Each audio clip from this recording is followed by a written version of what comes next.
bekerja dengan berpedoman pada nilai-nilai luhur Pancasila. Pesan tersebut disampaikan Bupati saat memimpin apel peringatan Hari Kesaktian Pancasila di halaman kantor Bupati Senin kemarin. Anak Agung Barata dalam apel peringatan Hari Kesaktian Pancasila menegaskan, Pancasila merupakan dasar negara, pedoman dan pandangan hidup berbangsa dan bernegara.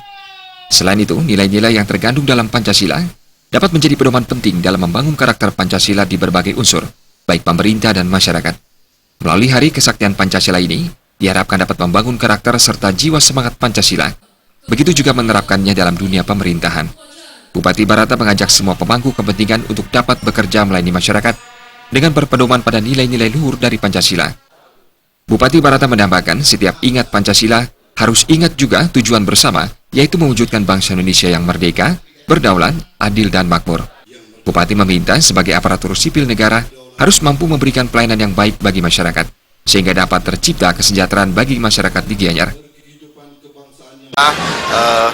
Selesai apel untuk memperingati kesaktian Pancasila, tiada lain agar seluruh karyawan dan seluruh masyarakat Gianyar menyadari bahwa betapa pentingnya Pancasila.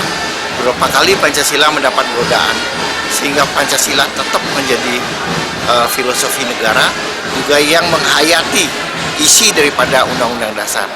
Makanya peringatan ini sangatlah penting, dan mudah-mudahan masyarakat Gianyar, seluruh Indonesia sadar bahwa Pancasila itu maha penting mempersatukan bangsa. Apel peringatan Hari Kesaktian Pancasila yang digelar di halaman kantor Bupati Gianyar pada Senin 3 Oktober 2016 diikuti pejabat dan pegawai negeri sipil di lingkungan Pemkab Gianyar.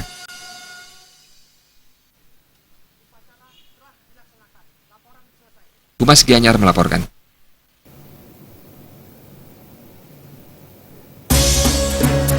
Workshop pendampingan implementasi kurikulum 2000